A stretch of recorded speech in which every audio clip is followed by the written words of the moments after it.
Yeah, well, let's give the chapter 6 handout a try though. Okay, so chapter 6. Materiality. And we talk about this often, but materiality is completely judgment.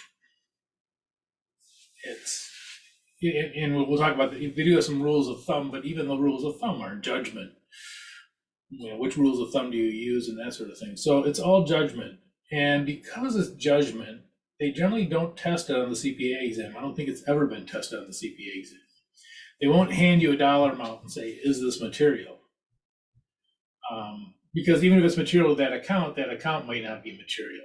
So, you know, they virtually never ask for that judgment of, excuse me, is it material or not? Because it is a judgment.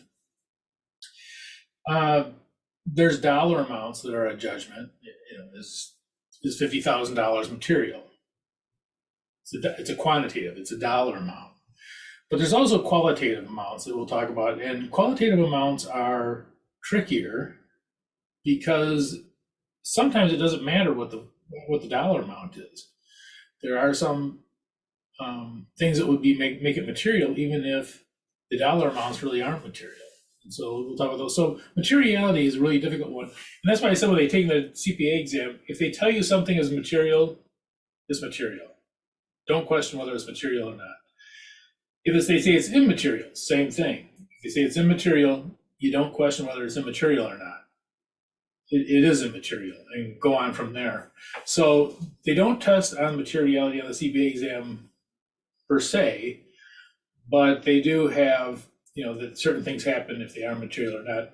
And we see that with the different audit opinions, and that if it's material, then you get this report. If it's not material, you get this report, and so on.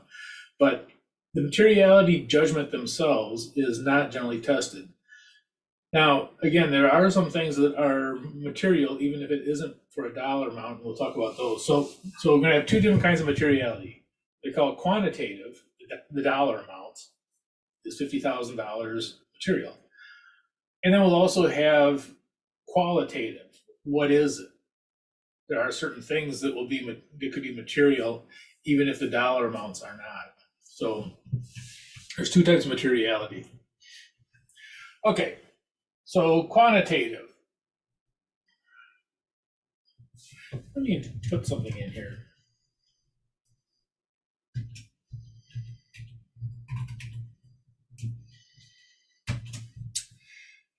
These are all judgments. If I misspell it, judgments. No E in it. Okay, so judgments.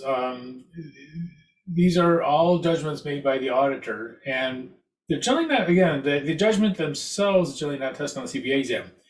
And I will say one more thing about that. This is why learning auditing is difficult. One of the reasons why learning auditing is difficult is how do you get a feeling for that judgment? You get a feeling for that judgment by people that you work around. People that you work around, you know, if you're working with somebody and they think that this is material, it eventually comes into your play that, okay, how they come up with that and why they think it's material and that sort of thing. So one of the reasons why auditing is difficult, one of the reasons why that on the job is where you learn it, is that it does involve judgment. And I've seen some, you know, some judgment things, you know, that you question. I honestly did see, now this is for internal auditing. I actually did see an internal audit report for $2.38 one time. It was a US Steel. And someone wrote up a $2.38 audit point, which, you know, is completely ridiculous. But, you know, but there is that judgment of what is material, what is not material. Okay. All right, so materiality. So quantitative, this is what we kind of normally think of about it. This is dollar amounts.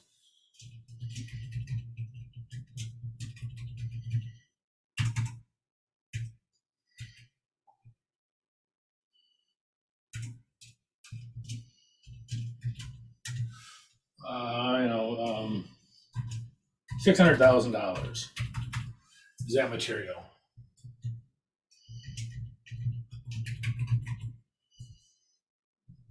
So this is when you have a dollar amount, like you're doing testing or something, it comes out to be $6,000 off. Is that material?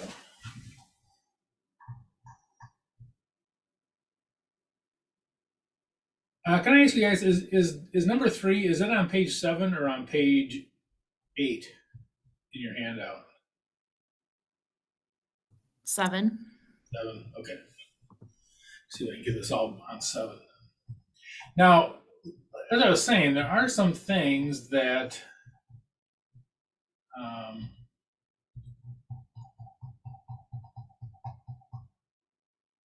are not necessarily dollar material, but are material because of what they actually are. Their characteristics make them material. So quantitative, this is kind of what we normally think of. Is $600,000 material or not? That's a judgment call. These all are going to be judgment calls, but that's a judgment call, and whether that's material or not. Qualitative is when whatever the item is, even though it may not be material for quantitative, it could be material because of what it does.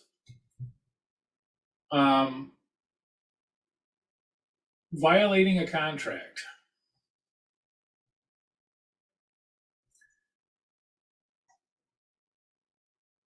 So for instance, let's say that maybe a lot of times when you get a loan from a bank, the bank will say that you have to get all their funding from the bank. And the reason they do that is they don't want their investment in you to be diluted by you going out and getting a bunch of loans from a bunch of other people.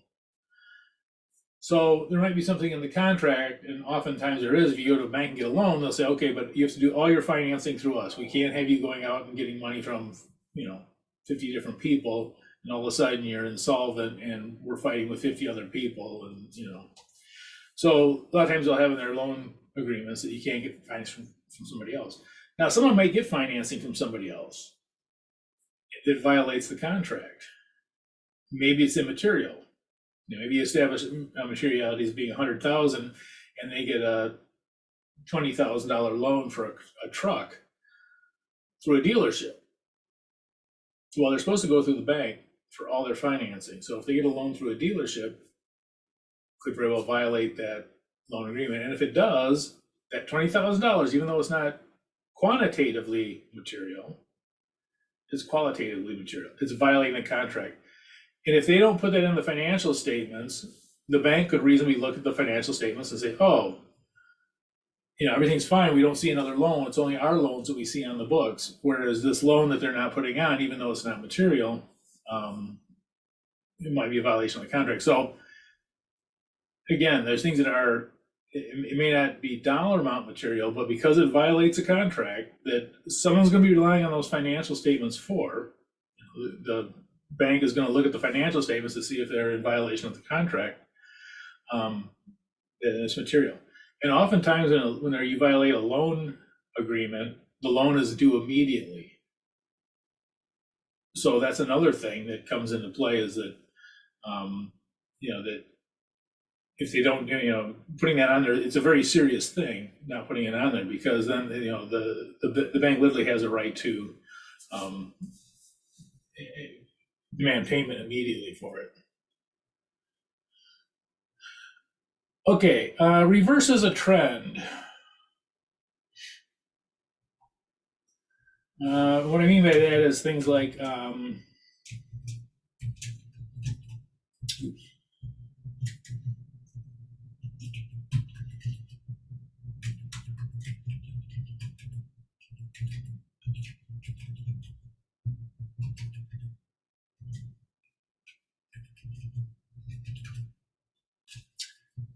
I'm gonna move these back. Reverses a trend. So for instance, let's say that they've had an increase in sales every year for the last 10 years. And this year they're gonna come up a little bit short. So they immaterially increase their sales by a few bucks, just to make it look like they're still, the sales are still increasing, even though it has decreased.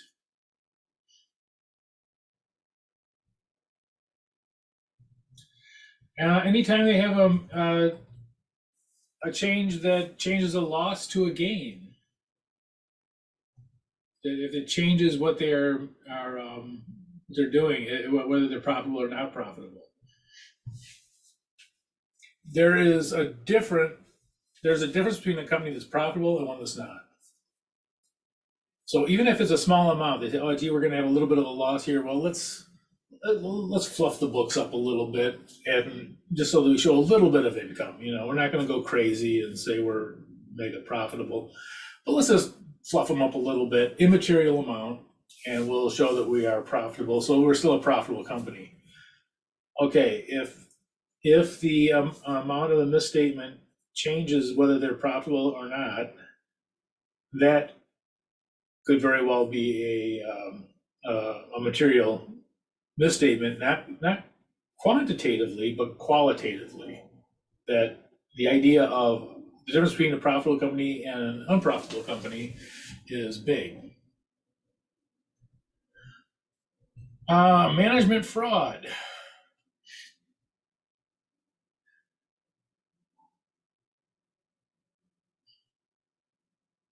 For example,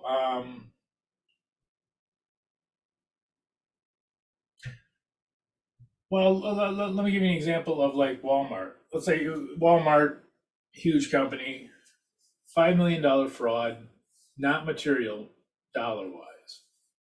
$5 million is a lot of money, but it's not a lot of money to Walmart. So $5 million fraud, not material. So you run across this $5 million fraud. Okay, generally not material. However, if it's done by somebody in upper management, or it's being concealed by somebody in upper management, that could very well make it material. Anytime that you have people in upper management that you cannot trust, it's material. So, if $5 million fraud, if it's committed by, some warehouse person out in Dubuque, Iowa, not a big deal. $5 million fraud committed by the chief financial officer, big deal. You're supposed to be able to trust these people, and you can't. They're doing fraudulent things. So who does it is very important. And again, this is one of the reasons why on the CPA exam, when they say it's material or it's not material, they generally don't go into why. They'll just say it's material or it's not material. But it could be material because of any number of reasons. But one of them could be it's management fraud. And we look at management fraud much differently than we do at, say, lower management fraud or line employee fraud, that kind of thing. We don't worry about that as much as we do upper management. Okay. Anything that increases management compensation. So they cook the books a little bit, so their sales are up a little bit, not because they need the extra sales, but because they need to hit their numbers so that they can get a bonus.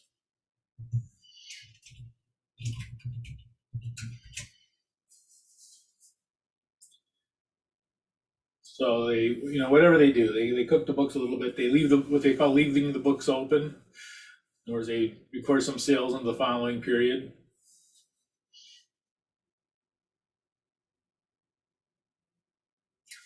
And this last one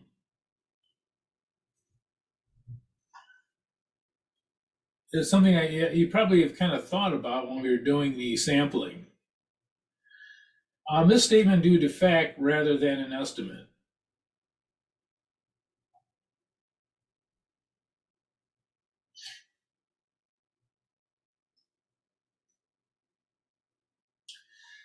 And what that means is this, that, when we do, let's take sampling. We do sampling, get a handful of accounts that are off. We make this projection that, okay, the books, are off by up to $600,000. Now you're making that on a sample. The actual amount that those ones are off by is probably much less, right? I mean, they could be off by a couple $100, but the projection makes it go, into a much larger estimate of the population whole. Now, notice that is different than, say, finding an account that is off by a huge amount of money. So you might have say a projection of $600,000 is material, right? You're projecting it over the population, and you're saying, okay, we projected $600,000 as material. However, maybe there's one account that is actually off by, say, 250,000. That's an awful lot to be actually off by. We're not talking about being off by a few $100s and having it projected over the population. We're talking about one account off by $250,000. That could be huge. So if it's an actual misstatement, not a sampling one, not a projection one, that is more serious. That if it's a large dollar amount, even though it's not, as far as your projection over the financial statements is not off by a lot, it very well might be material. And if for no other reason that, they're carrying it on the books at whatever this misstatement is, that's huge. And so you might insist that they correct it, obviously, before the financial statements go out, or you're going to mention it in the financial statement saying, look, this is material. You got this one account that it's obviously off by $250,000 and you're not fixing it. Our materiality is 600,000 for projections, but for the actual amount, and two, that's also a reflection on management if they're unwilling to fix an actual error that's considerable. Okay.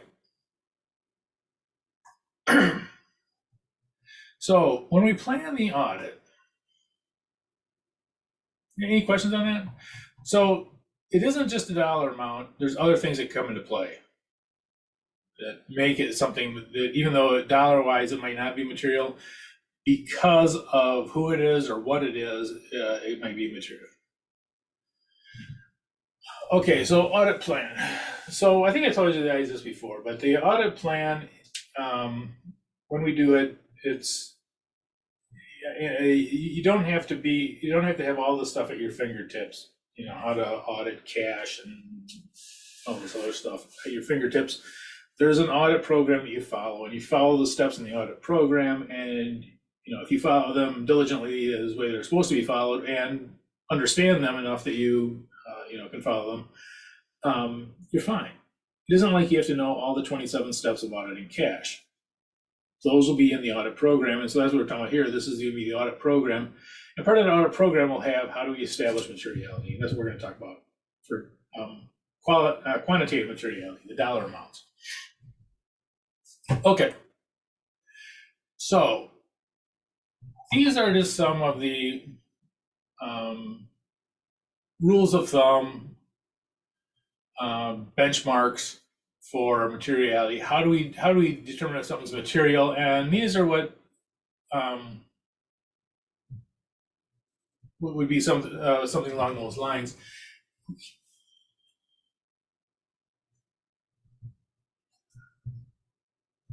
Now, every CPA firm could have their own. They'll have their own way of doing this, but these are just some that you might see. For instance, income before taxes. Maybe they say, okay,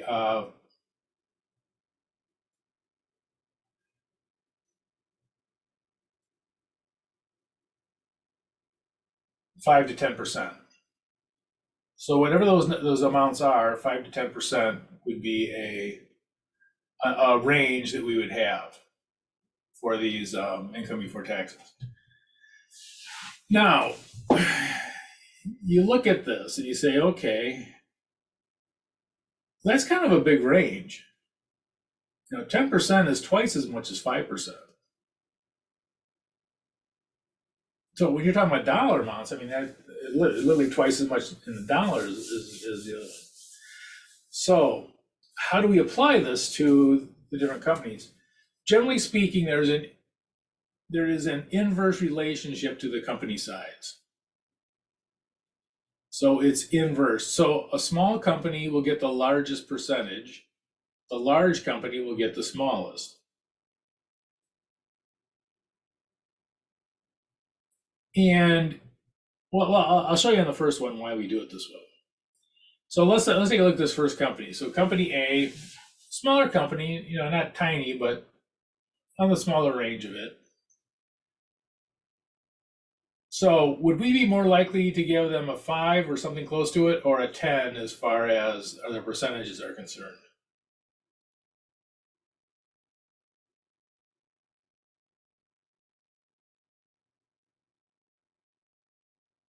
Remember, it's the percentage allowed is in inverse to the client size. So this is a smaller company. So are we going to give them the smaller or the larger percentage?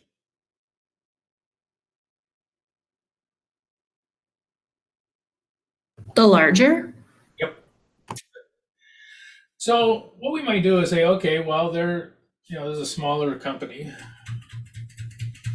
So we're going to give them 10%. So we'll multiply by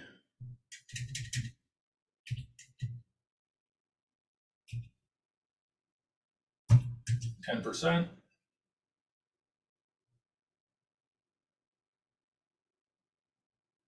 Ooh.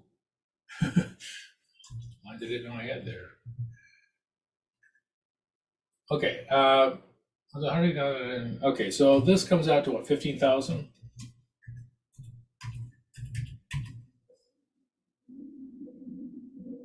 Now, this is why we generally give smaller companies the larger percentage.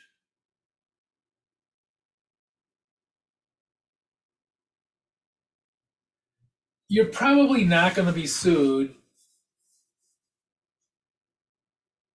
for a $15,000 misstatement. The lawsuit would cost more than $15,000. So this is one of those situations where you look at the dollar amounts, you go, yeah, even if they are off by kind of a high percentage, that it's probably fairly low risk. People just generally don't sue for $5,000, $10,000 misstatements. It usually doesn't come into play. And even if they did, the dollar amounts you'd be sued for would be fairly small.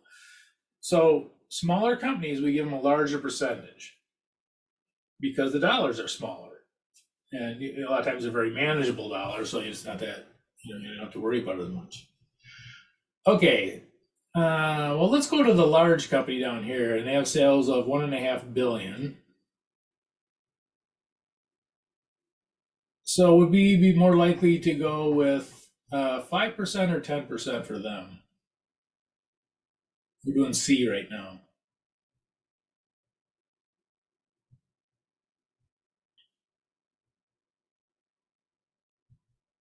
What do you think? 5%. Probably 5%. This is a big company,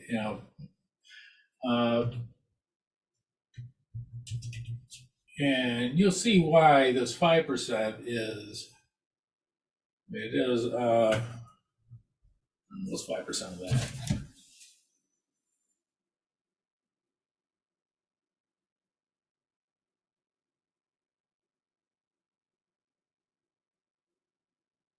$75 million. May want to check my math on that. Is that right?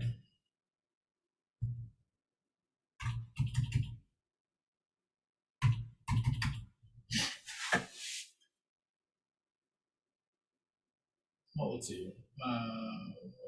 1% would be.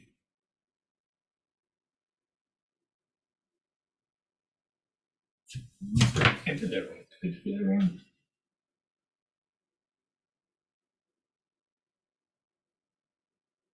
No, I didn't do that wrong. I did it right. Okay. So $75 million. Now, people will sue you for $75 million. So one of the reasons why we, keep the bit larger companies to a smaller percentage is that the numbers just become astronomical. Going into court saying you missed a $15,000 misstatement is one thing. Going into court and saying you missed a $75 million misstatement is another. So again, we try to keep them into a tighter percentage-wise because the dollars are just so astronomically big. Okay, now here comes the real judgment. Company B. They got a decent amount of income, $50 million. And, so they're not small, but they're not huge either. So what would we, as a judgment, and again, there's no right or wrong to this, but would we say 5 to 10%? What percentage might we give the $50 million company?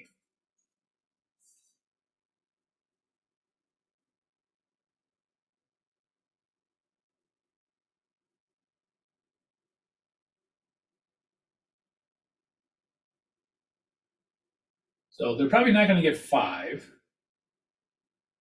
That would be a small company. They're not small. They have pretty good income there.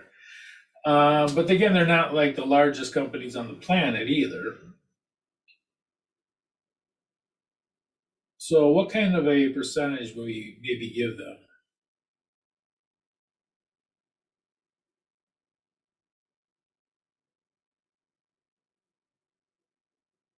Anyone?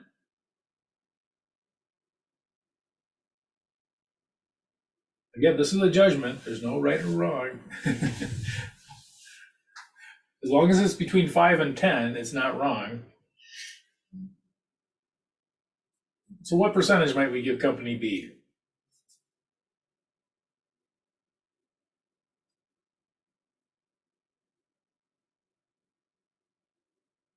You can put it in chat if you want.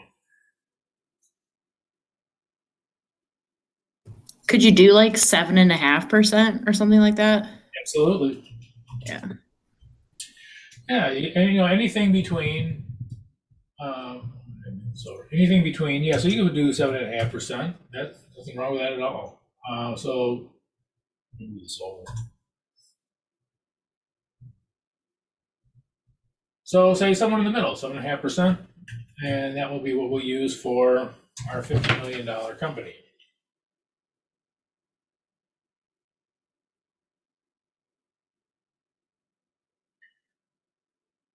$3,750,000.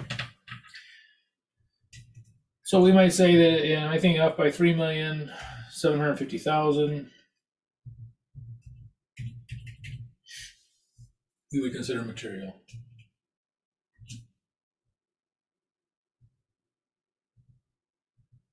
And so again, you see that it's a range, and there's still judgment involved. And by the way, there's judgment involved in all of these, as far as what they are. I don't know why total equity is like that. I got this out of the book, I think. Maybe I didn't. I think I got it out of the book, but this is, I don't know why total equity just has one number. I guess that makes it easier. Yeah, so now, I say that you could pick, and truthfully, you could pick any one of these, it's a judgment call. Okay, suppose you have a very large company, but they're losing money. So their earnings before interest and taxes earning for income taxes is negative. It's they're losing money. It probably wouldn't make sense to do this one. Their income before income taxes might be very low or zero or negative. So let's suppose that they're losing money. Which one of these other ones would you maybe look at to do instead? So this one is if they're profitable.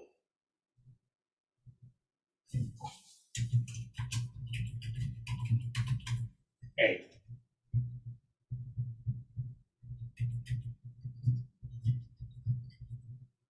So what if they're not profitable? Okay, let's say they're not making, maybe they just had a bad year and their income is zero or maybe even a little bit of a loss.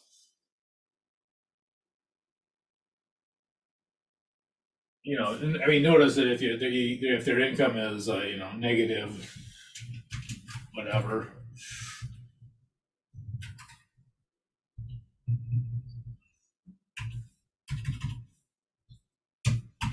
something like that. Okay, well, that's a negative number. You get a negative materiality. It's not going to make sense. So which one of those would probably be a better one to do?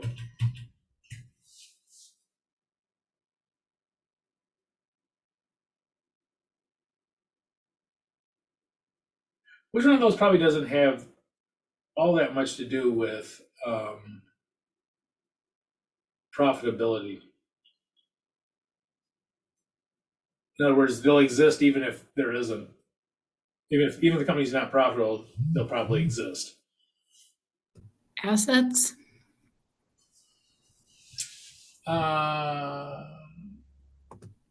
Probably like the the assets. Yeah. And these, for instance, let's I don't know. Equity is not a bad one. Equity is a little bit dependent on income because income will flow into equity, but in general, equity would be, I would say probably the second best one there would be equity. This one, like assets, for instance, let's say, heaven forbid that Walmart wasn't profitable, the stores would still be there. The merchandise would still be there. The parking lots would still be there. So maybe total assets. So a company maybe it has a bad year or they have a loss. Don't do one based on income because they don't have any. Instead, do something based on like total assets. So let's have total assets for if Walmart were to have a loss, it would still have the building and all the inventory. They probably have too much inventory because they're at a loss and they're not selling it. But anyway. So you pick and choose these, whichever ones you think would be more appropriate for the company that you're doing, and maybe more appropriate for what their financial position is. Okay. Performance materiality. This is fairly new, and I think they call this performance materiality because I think this is when they're performing an audit.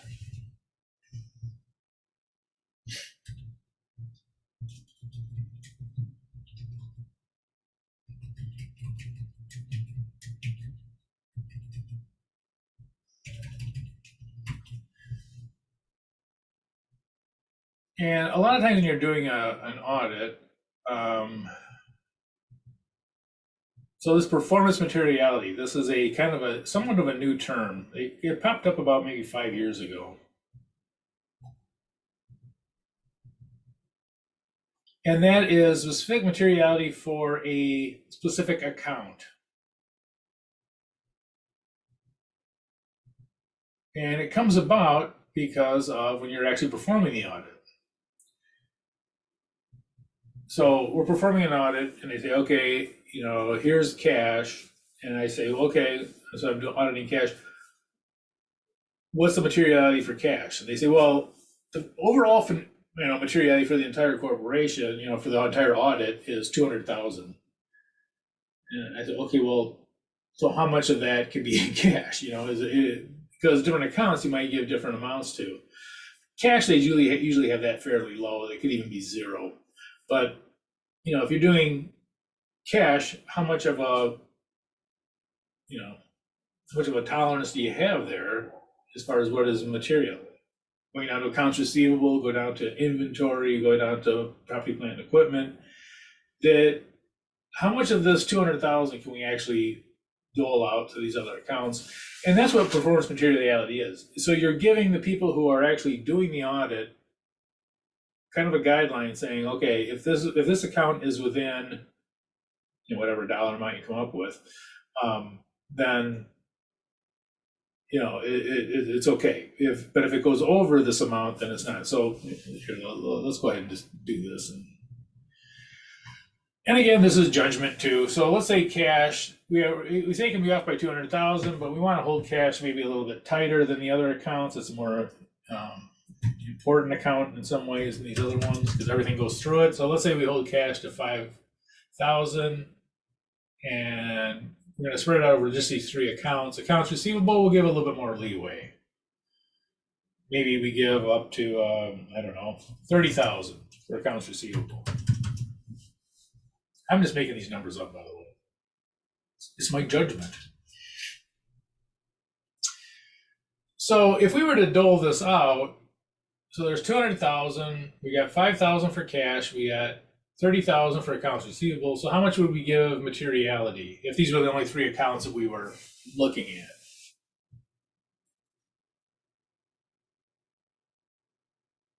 Well, the rest of it, whatever that would be. I think that comes up to 200,000. 35,000, yeah, I think it is. So when you're talking about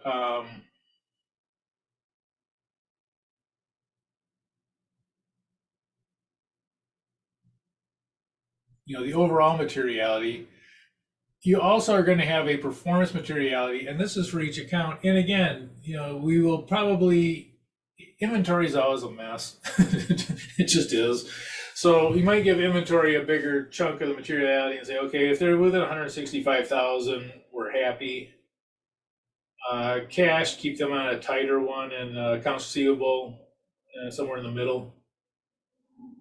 But so performance materiality, so when you're actually doing the different parts, so if you're auditing cash, you know what you're looking for. If you're auditing accounts receivable, so as you're performing the audit, these are the materialities you're looking for. And the overall materiality is 200,000. It is possible that you dole out more than the overall materiality to the other accounts. It's judgment.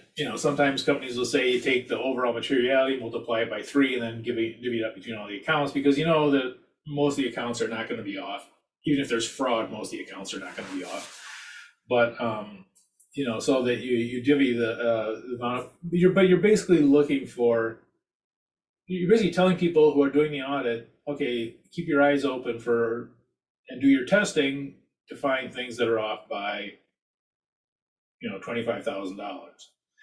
If it's not off by 25,000, don't worry about it. That's sort of the idea behind performance materiality. So performance materiality is what you do when you're auditing cash, what you do when you're auditing accounts receivable. It's a dollar amount usually that you can actually look at to see if there's a problem.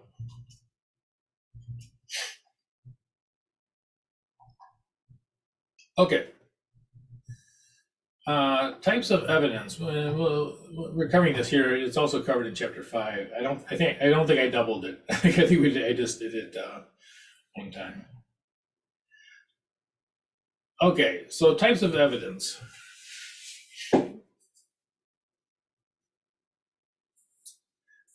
Inspection of records or documents. So it's kind of what you expect to do, looking at things like invoice,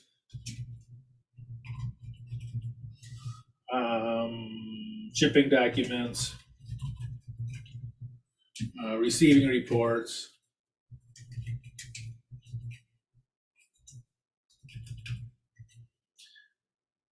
that sort of thing. So you're looking at the company's documents.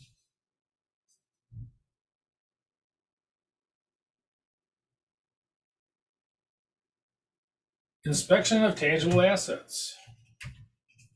Big ones, inventory, and property, plant, equipment.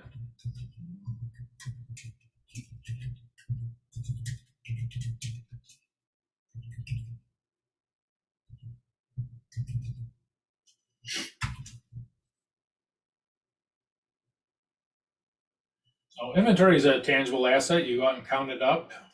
Property, plant, equipment is a tangible asset.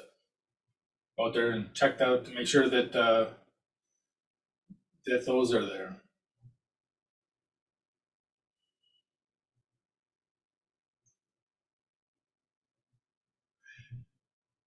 And when you're doing these inspections, you generally do them 2 different ways.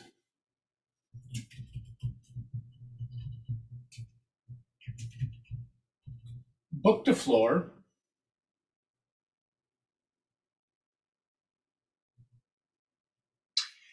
And book to floor is you look at their books, and on their books they'll say that they have these four pieces of equipment. Well, you may go and look and find those 4 pieces of equipment.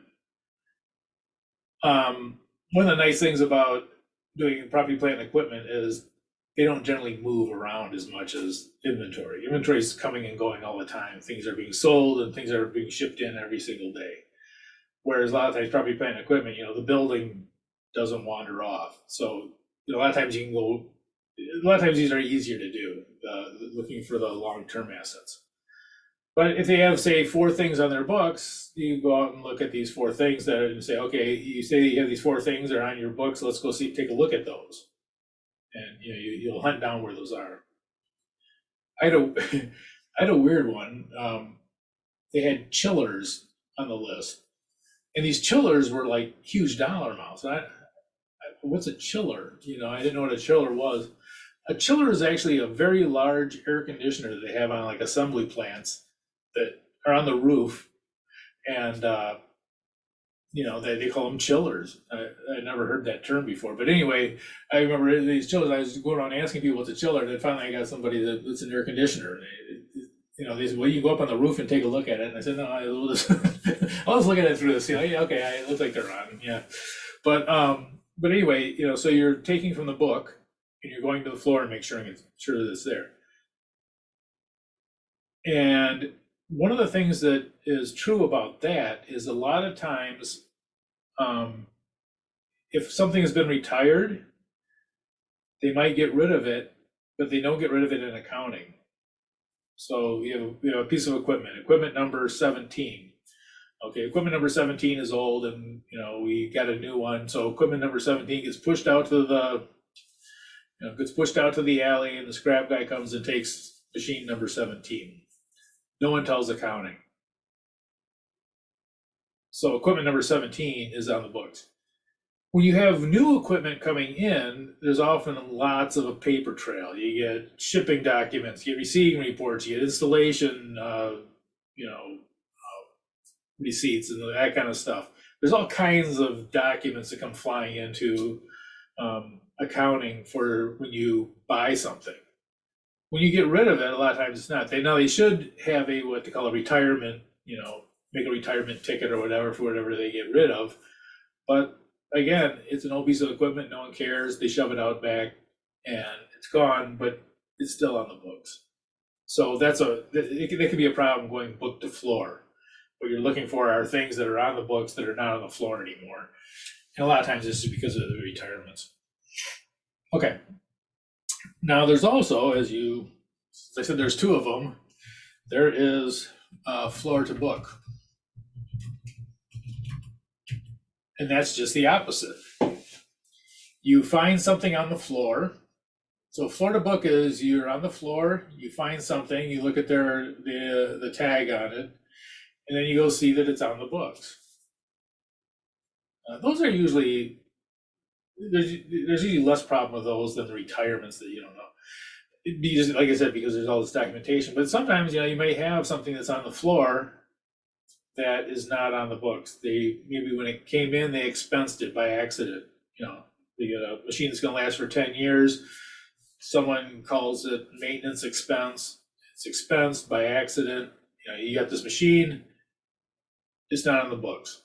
So going floor to book is also one of the tests you do. So you do book to floor, look at the books, go to the floor and find it. Then you also go to the floor and say, okay, on the floor, I'm gonna look for this, there's this piece of equipment here, and I'm gonna go find that on the books. So you go both directions when you're doing it. You do that with inventory too. Stuff that's on inventory, on the books should be on the floor. Anything you find on inventory on the floor should be on the books, at least if they own it. Okay. Observation, just watching people. I think I told you that's one of the best ways to find information.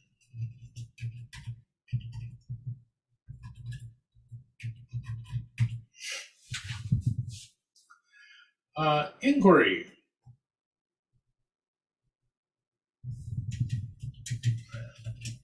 Ask people questions.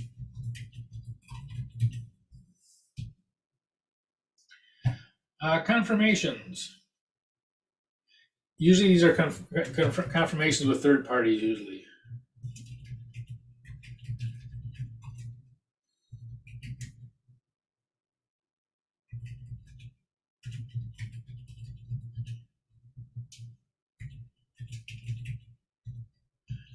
Banks, customers,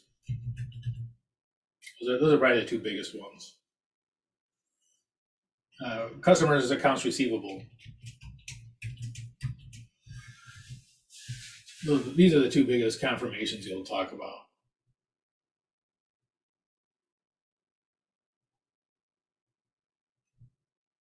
Recalculation.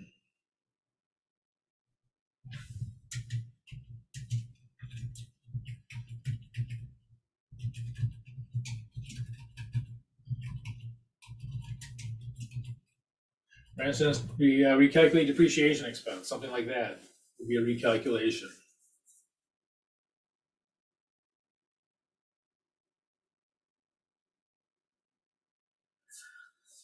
Reperformance, whatever the task is, do it yourself.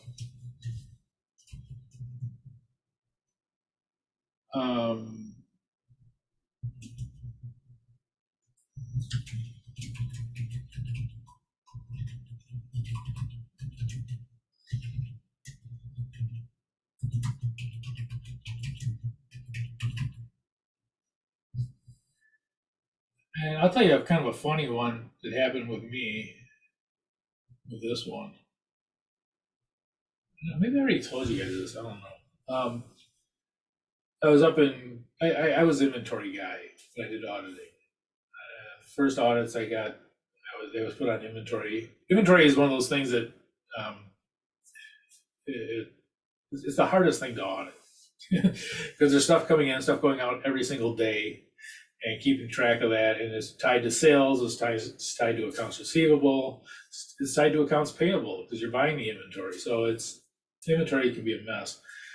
And I think one of the first audits I was put on inventory with somebody, and then eventually I became known as inventory guy. Not because I have any strong desire to look at inventory, but that's whatever.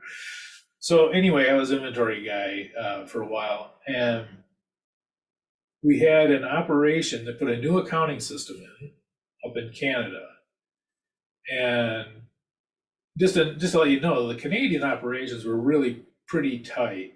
They generally didn't have problems in anything accounting related. They were very professional. They didn't have near the turbulence that we had in the United States, different departments being merged and all this kind of stuff, the ball being dropped. They were very tight in general. But anyway, they had put in this new accounting system, and they go out and do the inventory, and they have extra inventory. They have more inventory than they should. I can't remember the numbers, but it was significant. It was something like 15-20% more inventory than they thought they had. So if they're supposed to have like 25 million in inventory, they had 30 million.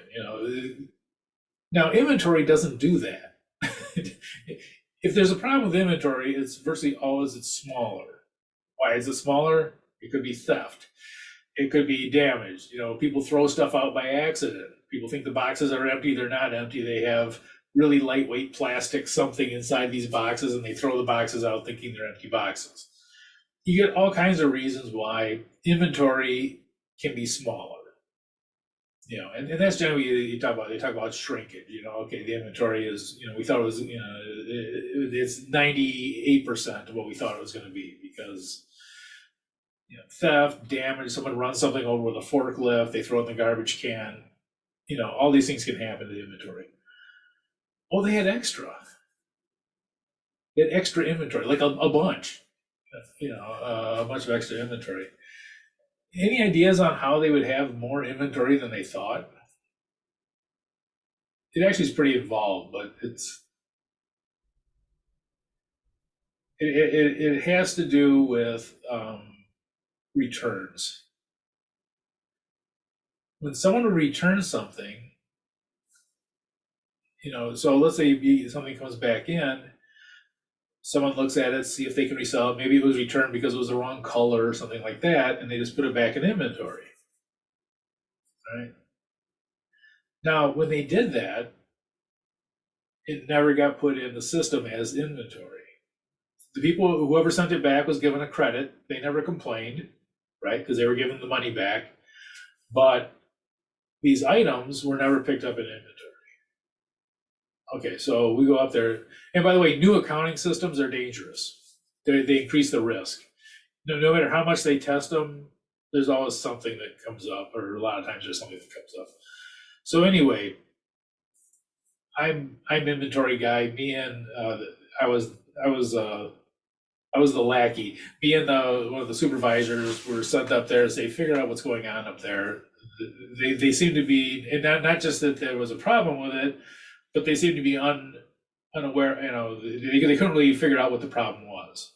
And you talk to different people, and you get different answers. Well, that's not us. That's them. You know, okay. You know, we put this stuff here, and it's supposed to be checked in by so and so. And once okay, when so and so checks it in, but so and so doesn't stock it. Stocking's a union job, so it's, you know, there's a union thing in here that, you know, component that we don't. You get all these different stories. So my supervisor says, okay, go down to the dock. You know, when they have something that you ask them for the returns, and you're going to do the return and see and have someone walk you through it. And I was kind of nervous because the unions there were pretty adamant. They are, you know, they hold a lot of power. And I thought, well, they're not going to let me do this. It's a union job. And they were fine. They're like, yeah, do it. So anyways, I was on one of those, like, cherry picker, not really cherry picker, but they like go up and down because these things are stacked up. It was the most terrifying thing in my life. Was going up and down on these things. I had to put, like, you know, I'm inching it up. You know, the guy's looking at me like, "Come on, what are you doing?" I'm like, don't bug me. So anyway, I'm going up on this thing. I mean, it's not like I'm naturally scared. I ride motorcycles. I've had motorcycles for years, cars and stuff. But going up like 20 feet in the air and this thing moving around and stuff is terrifying. So anyway, you know, I went through and I did this.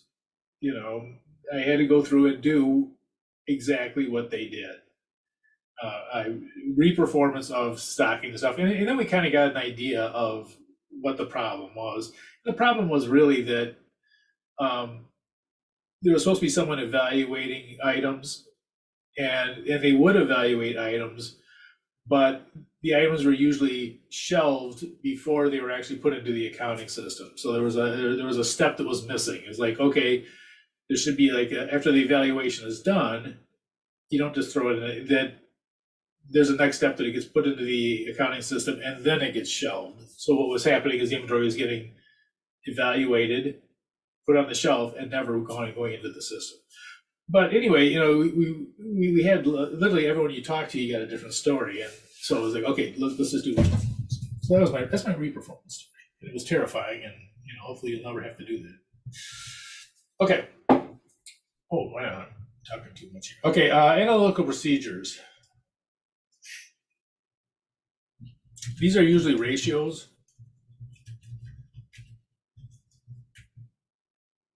And what they do in general, they could be financial or non-financial.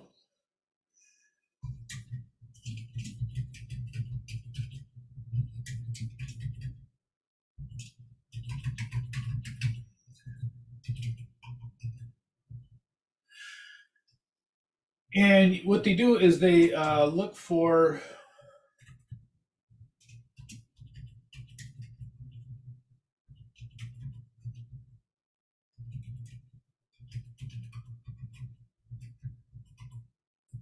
causal relationships.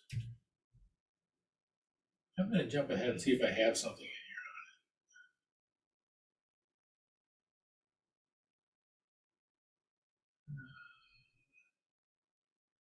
Nope. Okay.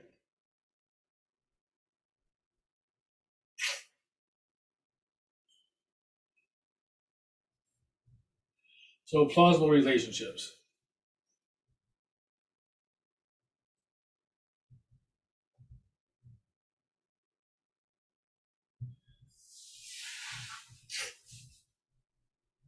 So let me give you a plausible relationship.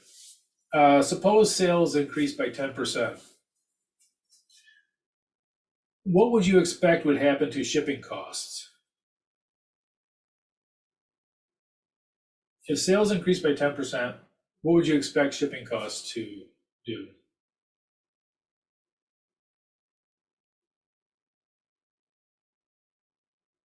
Go up or down?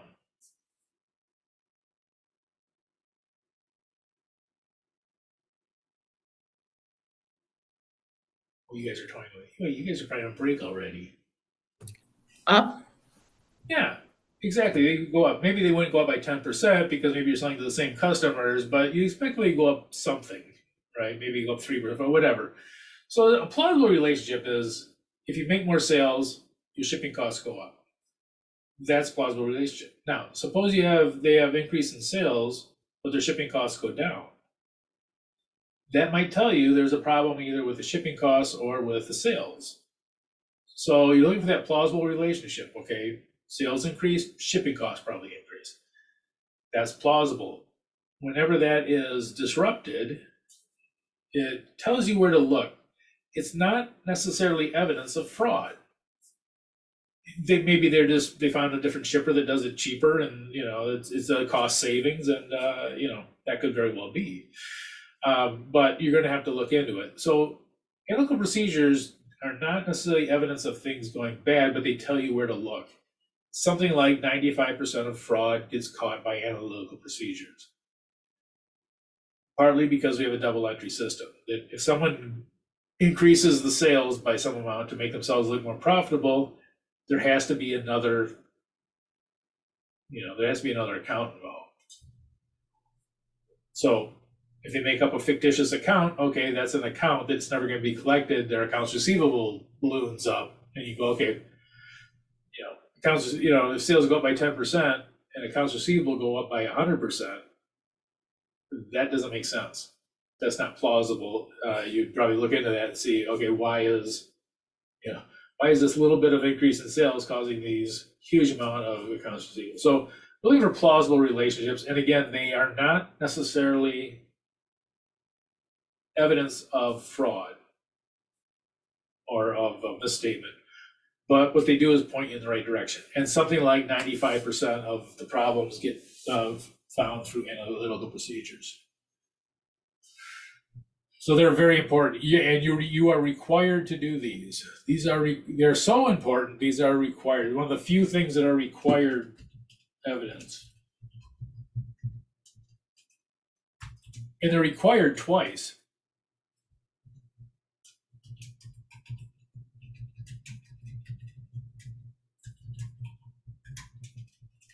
At the beginning and the end of the audit.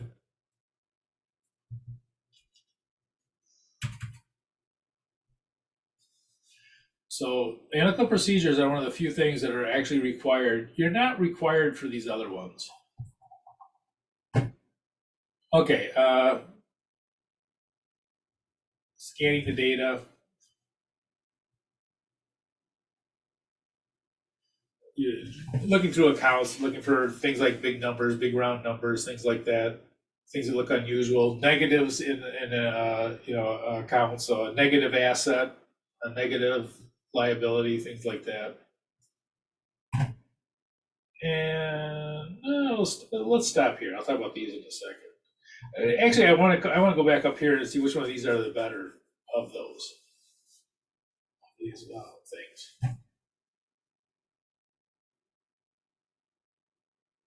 Let's pick these two. I think I talked about this. I can't remember though.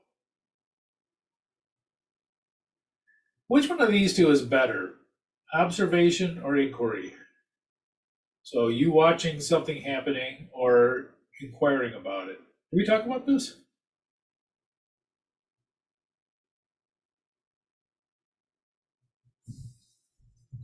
Can't remember.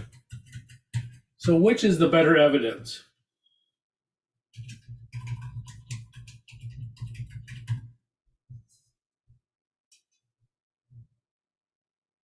Would it be inquiry? Because they could act different around the auditors. Well, actually, yeah, they could act different around the auditors, but that actually makes it worse. Because inquiry, you're right, they might be saying, what you want to hear rather than what you want. The better evidence is going to be the stuff that you do for yourself, what you observe, better evidence, what you observe, or in this case, let's see, for instance, recalculation, something that you did yourself. Reperformance, going up on a scary contraption, trying to put inventory away. These are things you did for yourself, and those are the better evidence. They're more persuasive.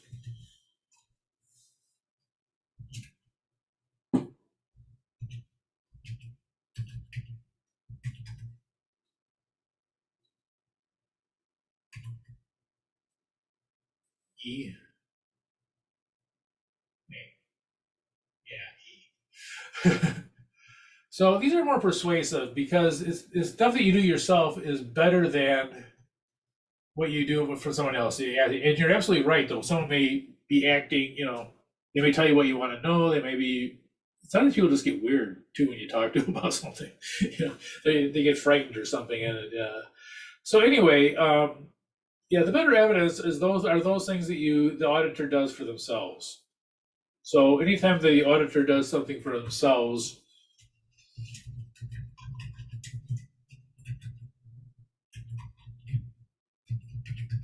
is better evidence. It's more persuasive. Asking people questions, and I think I told you guys that, maybe I did, but I can't tell you how many times you ask somebody how they do something, they give you this big long thing, hey, we do it like this, blah, blah, blah, and you go watch it, and it has nothing to do with what they're doing. And you go back and tell them that, and they go, oh, really? Oh, I thought we did it this way. No, you don't do it that way at all. You don't say that to them, but so a lot of times, you do get, it could be that they give you what they want you to hear. It could be they're telling you what they think it is. I've had that several times. People thought, oh, I thought we did it like this. No, you don't. It goes through this and this and the other thing. So observation, recalculation, reperformance, those are ones that carry more weight when you're doing an audit because you're actually doing it yourself.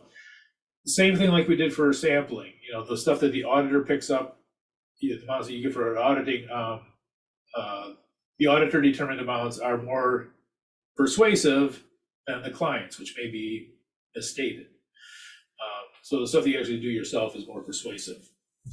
Okay, let's stop there and let's take a break. And I think when we come back, we'll start working on the practice sampling. This definition-y stuff is, I don't know, the sampling practice exam. So let's say be back at 7:16. We might not finish this. We'll be part of it then. Okay.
Okay.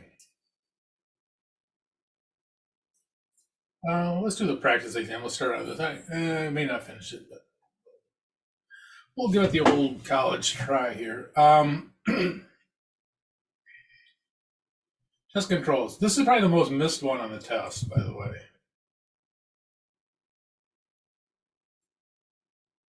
Okay, well, let's take a look here. So ABC Corporation requires that a department manager signs all purchase orders. So a department manager has to sign all purchase orders, or else, they shouldn't be completed. So that's a control. So that somebody is actually ordered this thing and is aware of it. Okay, so the daughter took a sample of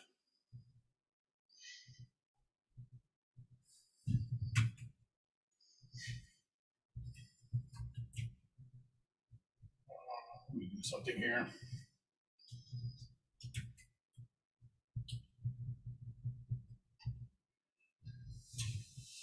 Okay, so the auditor allows for an error rate of 6% of the assessed level of control risk. Okay, for the assessed level of control risk. Sometimes called the tolerable amount, tolerable error rate. It's another way of putting it. You'll see it sometimes called. Oops.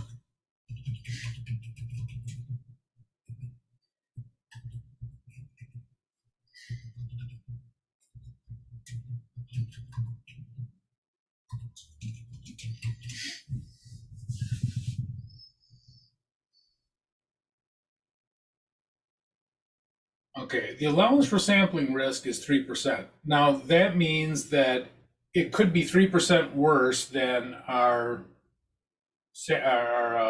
sample.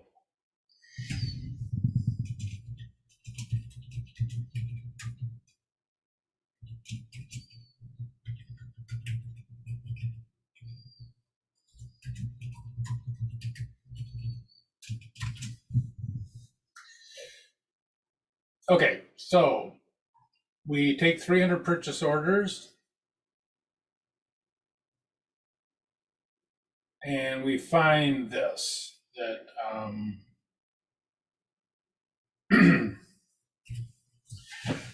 285 have signatures and 15 do not. So what is the error rate of the test?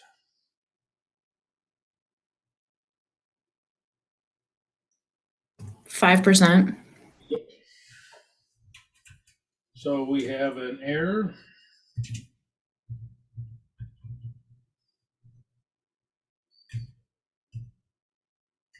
$15.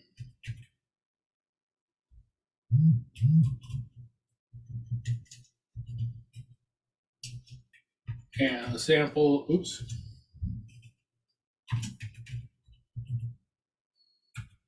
Is 300.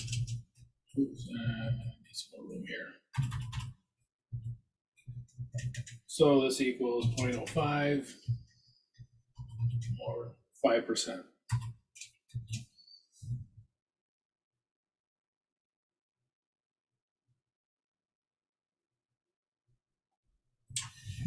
Okay, now our allowance for sampling risk. So this is kind of like the bell curve. Okay, so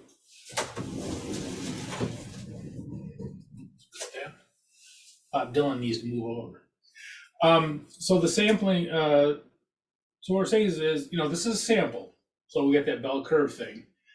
And we're saying, look, this could be 3% worse than what we have for our test.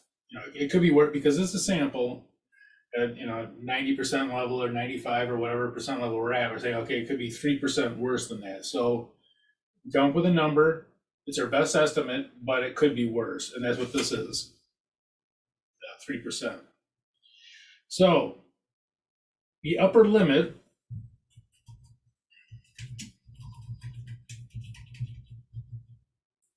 is the sample error rate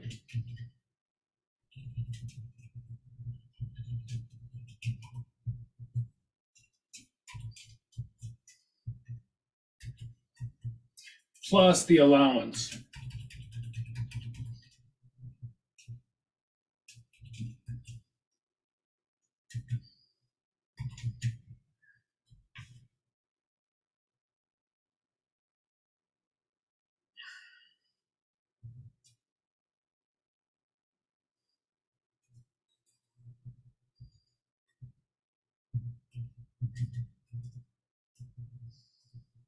I did it wrong. Hold on. If that was confusing. So sample error rate, 5% plus the allowance of 3% equals the upper limit of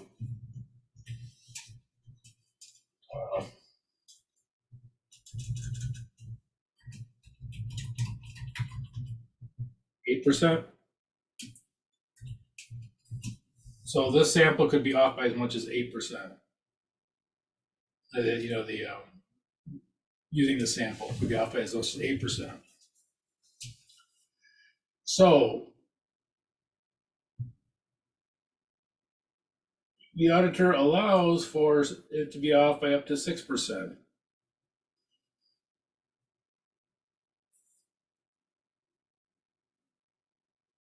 So can we rely on the sample or not? Rely on the controls, I should say? Yes. Actually, no. Because our upper limit is 8%. So we're saying this could be up by as much as 8%, but we can only tolerate this being off by 6%. So we allow for the sample rate, 6% of the assessed level of control risk.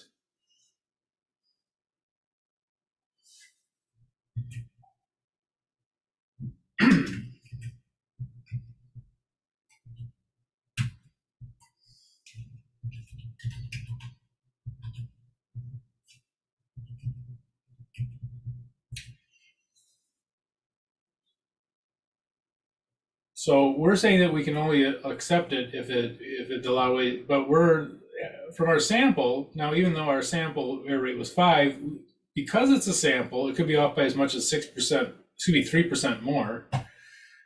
And so when we take a look at this,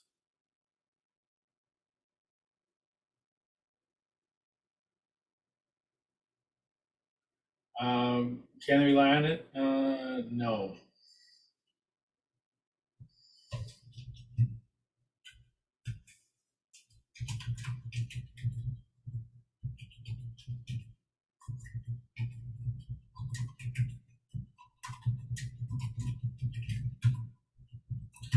So if the upper limit is larger than the tolerable amount, or larger than the amount that the auditor allows for the error rate to be, you cannot rely on the controls. So your audit plan, so if you have an audit plan and that you're looking at, you say, okay, we're going to do the sample of test controls, and then we're going to do a sample of substantive tests, of dollar amounts, like classical sampling or monetary unit sampling. We then can't rely on the controls, so then we have to do more of those other types of sampling because we can't rely on these controls. So this allowance is an important part of it, and that's because of it could be off by as much as 3% more, giving us an upper limit of 8%.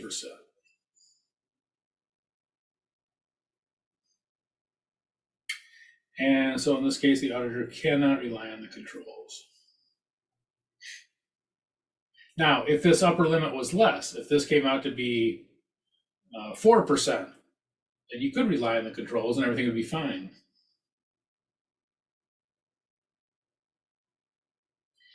Okay, so what are the misstatement of the purchases?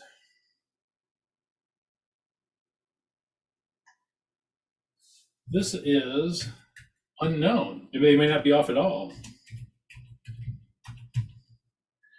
Now, test controls are not dollar tests. These are yes, no tests.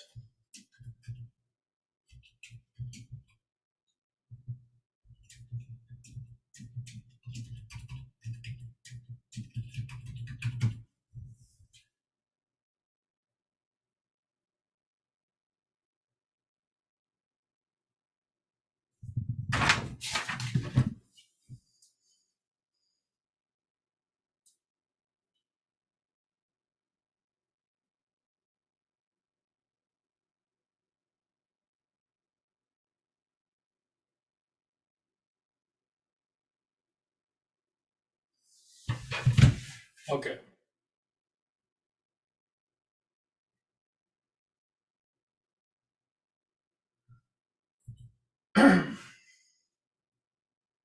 So let's say that we had planned a substantive test of 500 items. Would we need to, so substantive tests, these are for dollar amounts.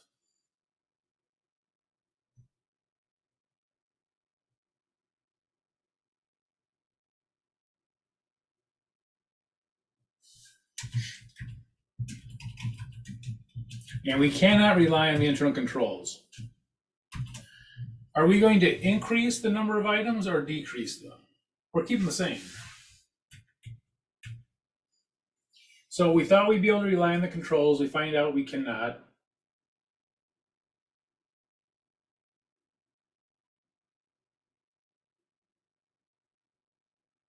So are we going to increase those or decrease them?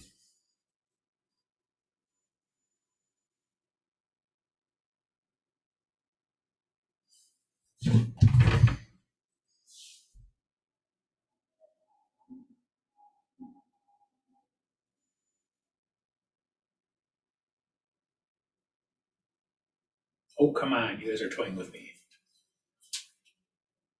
So we tested the controls. We thought we'd be able to rely on them. We can't. We thought if we didn't think we could rely on them, we wouldn't have done the test in the first place. But we thought, okay, as long as they're within 6%, we'll be fine. We do the test, it comes out 8%. Rats. So are we going to take for the regular testing, like let's just say classical sampling? Are we going to take a larger classical sample amount or a smaller one? You can put it in chat if you want. You can private me in chat if you want.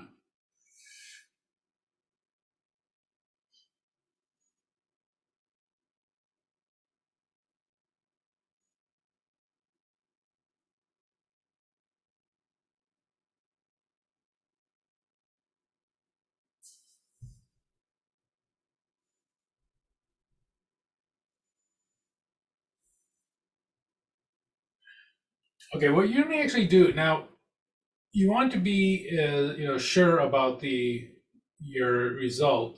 So you're probably going to increase the substantive testing. So you can't rely on these controls. So forget the controls. And instead, you maybe substantive testing, for example, I'm just making this up.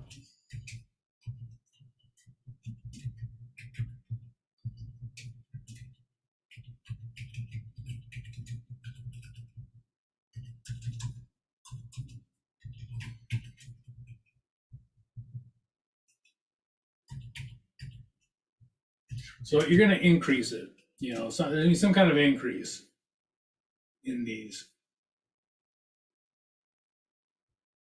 How big it will be, it's a judgment call.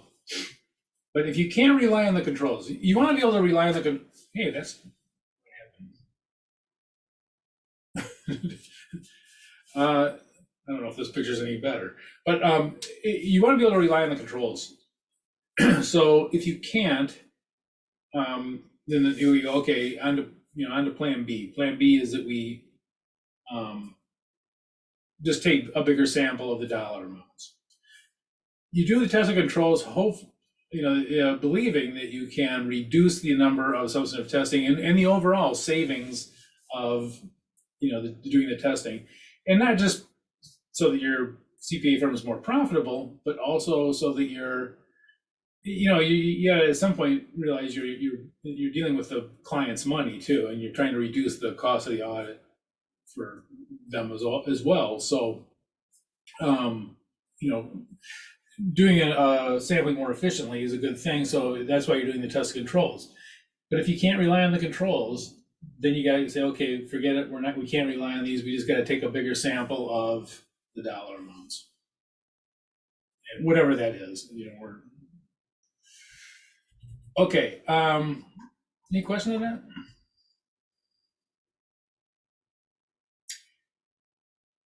I just realized that this question right here is pretty vague. I want to change this to are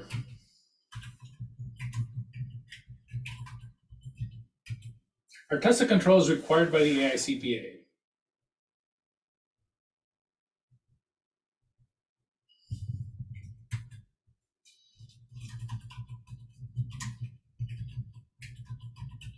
Tests and controls are only required the auditor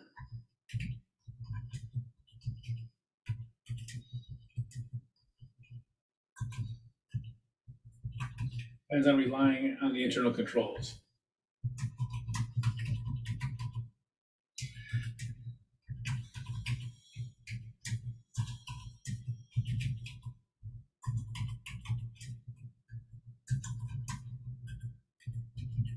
We do substantive testing.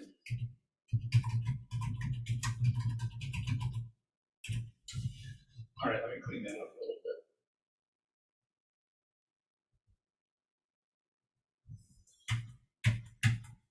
So tests and controls are only required if they plan on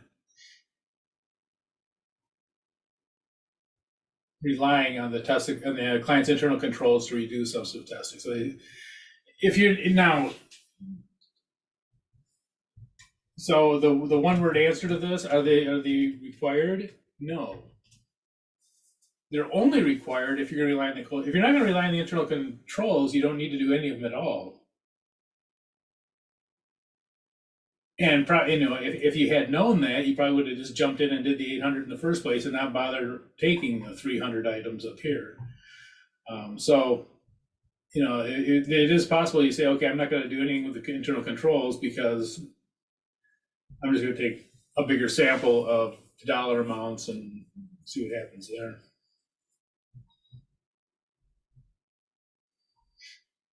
Questions on that? This is probably the most missed one. And I think part of it is because we're dealing in percentages instead of dollars. You know, it can be a little more confusing, but the idea is the same. You know, that same way we have the bell curve and say, okay, you know, we can only be off by so many dollars and then it's a problem. It's the same thing here. The error rate could be a certain percentage. And if that upper limit is more than that percentage that we're allowing for, we can't rely on the internal controls. Now, it's not the end of the world if you can't rely on the internal controls, because it doesn't mean that there's actually a material misstatement. In that way, it's different than substantive testing. You can fail miserably at test the controls and still have your financial statements get a clean audit. Fine. But but you can't rely on the internal controls. If you're going to rely on internal controls, you have to be able to rely on them to a certain tolerable amount. And if you can't do that, then you have to go to substantive testing. And I think I talked about this a little bit before. The substantive testing compared to test controls, it's inverse. The more you do of one, the less you do of the other. Because, you know, if you can rely on the controls, you do more testing of the controls. Why? Because it reduces your substantive testing, and overall, the audit will be done quicker. But if you can't, then you say, okay, forget about the test of controls. We're not going to be able to rely on them. We're simply going to take more items, you know, from those dollar amounts. Instead of 500, take 800 or 900 or whatever it is, and use that to figure out whether it's materially misstated or not. And again, when you're doing a financial audit, it is about the material misstatement, not necessarily if their controls are perfect. Any questions? And one more thing, you know, one more thing on it too. The only reason I'm talking about this a lot is because I don't feel like I've ever taught it well, because people miss it more than the other parts of the test. Yeah, that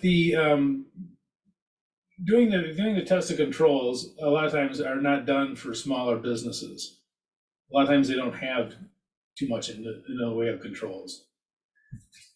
If there's only 5 people in the office, it's really hard to separate, incompatible duties.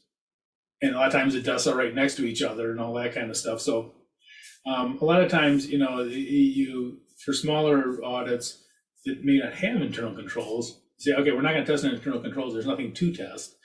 We're just going to jump in and take a bigger chunk of the sub-step testing, do a bigger chunk of the sales and look at the invoices and the shipping documents and all that kind of stuff. Get the evidence that we need and not worry about the controls. So when we talk about internal controls, most of the time we're talking about larger, mid-sized to larger companies a lot of times. Certainly publicly traded companies, it's all about the controls. You have to rely on them. If you're auditing Walmart, you have to rely on the internal controls. You can't take a big enough sample of their inventory to make up for that. So, okay. What time do we have? Enough time to do the other one, classical sampling? Yeah, we probably do. We'll do classical sampling and we'll call it a night. Okay. This is the one that people mostly get right. This is the classical sampling is maybe it's most intuitive, I don't know. Okay, so we have our book value, we have a number of accounts receivable, so these are accounts receivable we're looking at. Sample size is 1,000. And the total all value of the sample, okay, so we have to divide these by 1,000 to give us the average.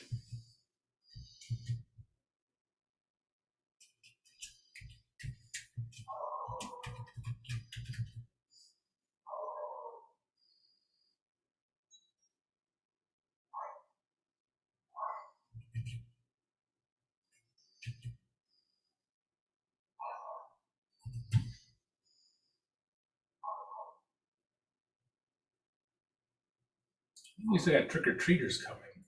Dogs are going nuts.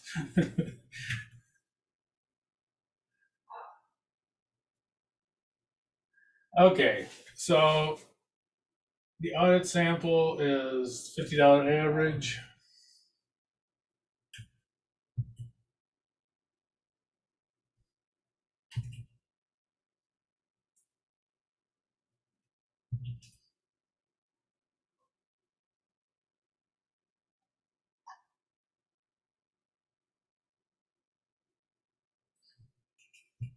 I am going to, oh brother.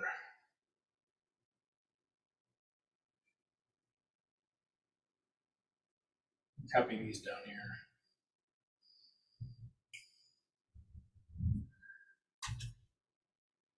Okay, so mean per unit. Mean is just the average per unit. Are we going to use the audit average or the book average?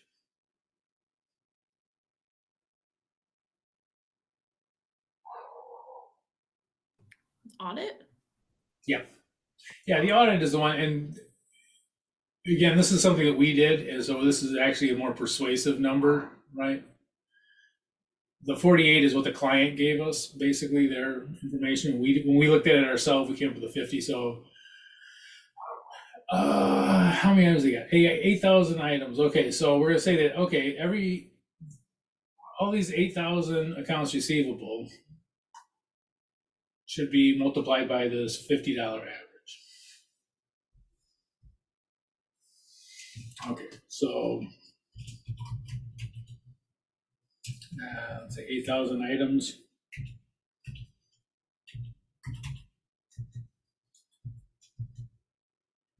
Accounts receivable in this case.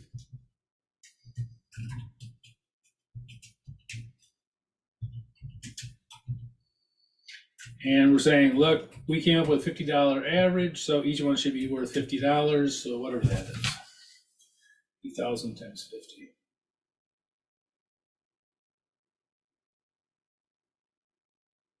That can't be. Oh no, it is right. 400,000.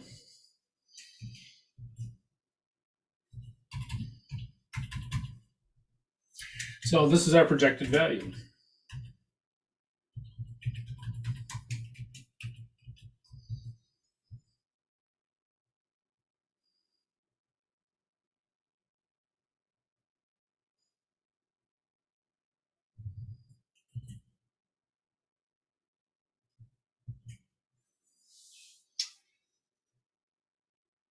What is the projected misstatement? 20,000. Yeah, 20,000. So we have oops.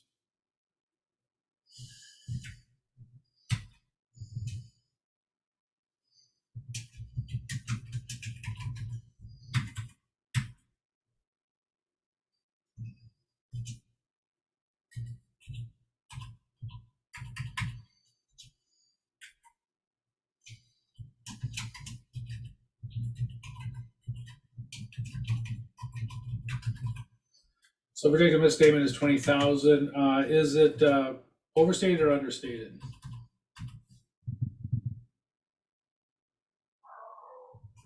Understated. Yep, good. Yeah, we're saying it's 400,000. They're saying it's 380, so they're understating it.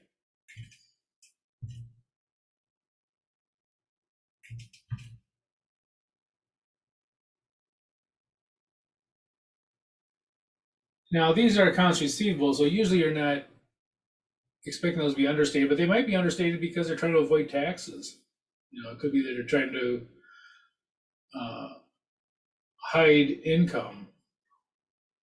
And by the way, if that is, you know, usually you say, okay, well, maybe do probably proportional or monetary unit sampling. But if you're worried that they might be trying to do this, understate their accounts receivable, understate their revenues, then classical sampling is the way to go. Okay, ratio. Ratio is the audit over the book.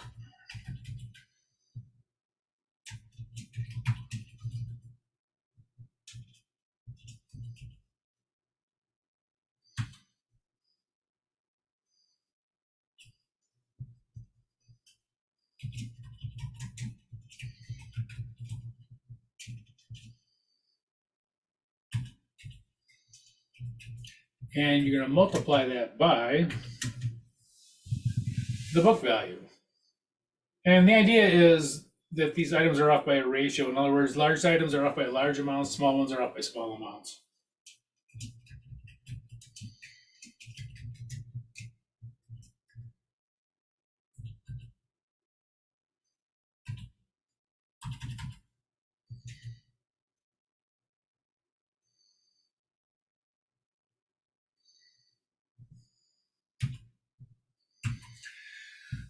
Okay, that's not going to be a nice number.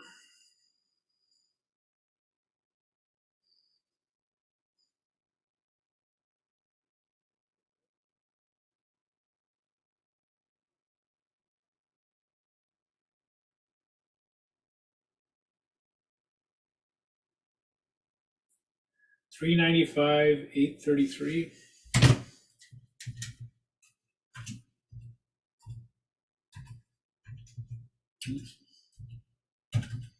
So this will be our projected value.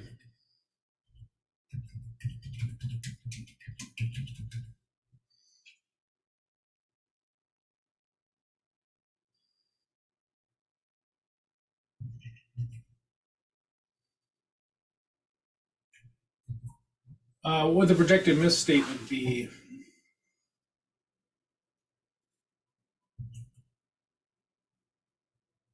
$15,833. Yep.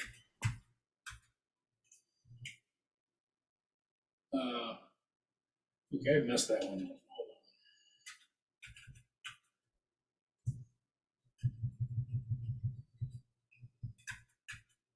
Yeah, so we're saying 395, so this would be 15,000, and overstated, understated. Understated. Yeah, and again, this came up to, okay, you guys are understating it by 15,000. And I think I told you guys before, I think that this is method for most things is going to be what you'll probably be using. Theoretically, this one probably fits more scenarios than some of the other ones. And it makes sense that large things would be off by large amounts, small things off by small amounts. Difference estimation is kind of a wacky one. You take the difference and then it gives you the projected misstatement.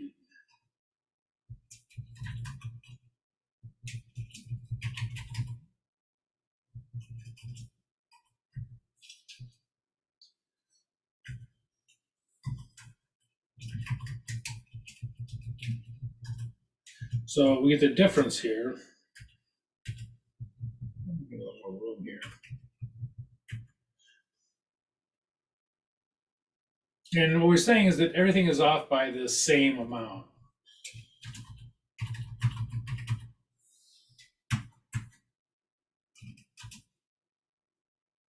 $2. So all 8,000 items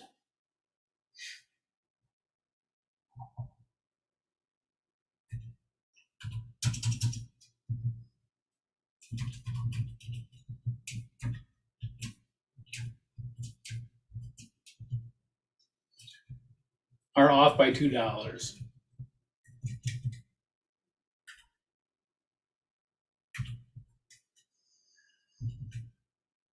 16,000. So this is our projected misstatement.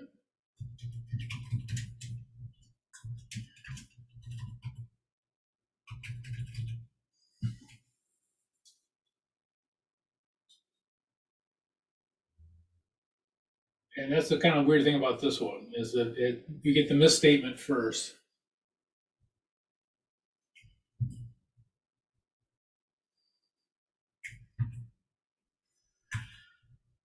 Okay, now looking at these two, are we saying that these are the book values are overstated or understated by $2?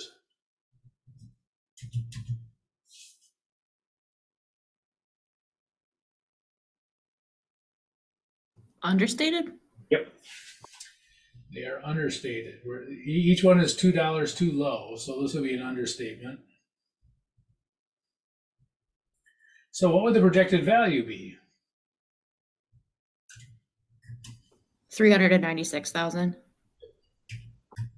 Yeah, to 280 plus the I can't remember how you did this before, but yeah.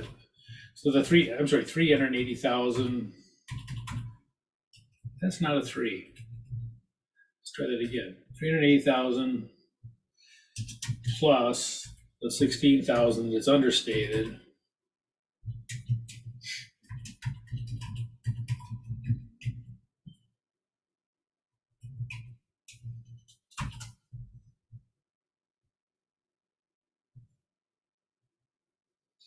Yeah, so this one's a little bit different that you get the projected misstatement first. Let's stop here.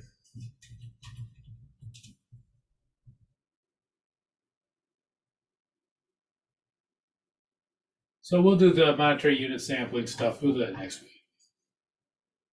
Well, we didn't finish anything tonight. Sorry.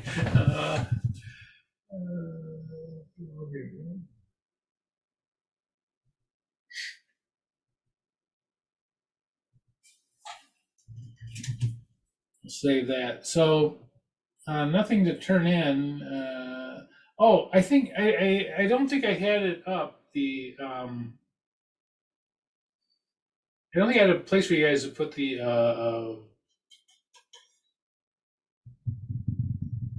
sampling overview. It's up now, so you can turn that in. Oh, I did something wrong here. So anyway, yeah, so you can turn that in. But yeah, and by the way, if you got the Laker bundle thing and the ebook, I don't know if it worked for you or not. Some people said that it worked, and some people said it didn't. but I actually did it a little bit differently. The Laker bundle thing kind of threw me off. In that usually I have to link the classes myself, but if it's in the Laker bundle, you don't. So it was a missing. I was gonna say it was a missing step. It was a step. It was something that a step we could stop doing. It actually would have been a lot easier to do it that way. But anyway, now if you didn't go through get the Laker bundle, if you got it someplace else, or if you had it from a previous class or something like that, then you can still use that same link that I had up there, and it should also take you to the ebook. But the links that are there now are I believe are working for it. If they don't, let me know. If you have the Laker bundle and it doesn't work. And I only put the chapters up we're doing in this class, but you can actually access all the chapters if you go through the blank. Not bibliography. What is it?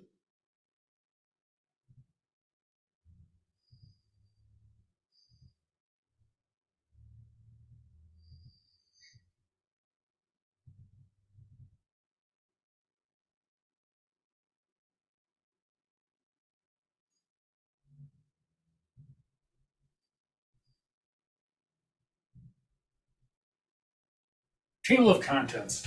If you have the table of contents, you can get to any of these chapters, but these are the chapters that we cover in the class, so they'll be in there.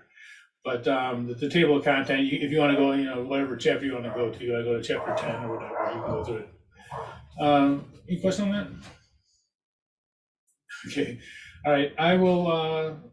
I'll talk to you guys in a week's time. Okay? All right. Thank you. Good night. Thank you. Good night. Okay.